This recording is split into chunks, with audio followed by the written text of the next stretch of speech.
Olá! Hoje eu vou falar sobre sopros cardíacos.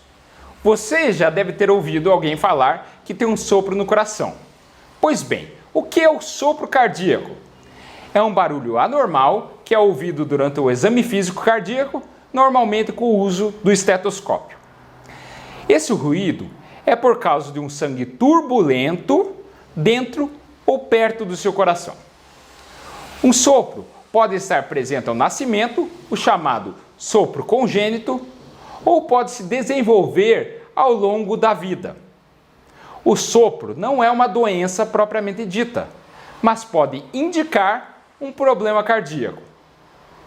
Alguns sopros são inofensivos, os chamados sopros inocentes. Eles não precisam de tratamento.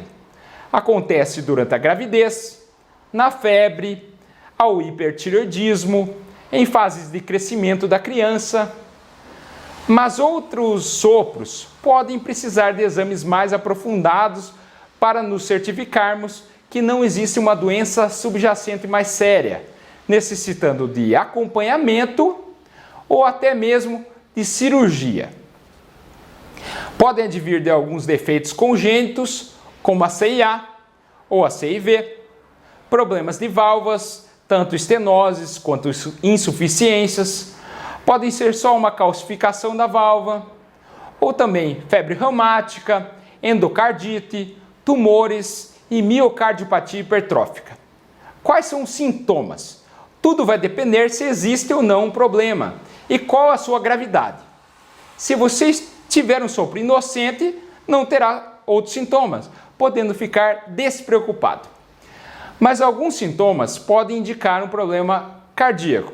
São eles: cianose, que é a pele azulada, especialmente ao redor dos lábios e na ponta dos dedos, inchaço, falta de ar, tosse crônica, pneumonias de repetição, pouco apetite, crescimento inadequado para as crianças, dor no peito, desmaios, tonturas. Por isso, se algum familiar apresenta um sopro cardíaco, marque a consulta com o cardiologista.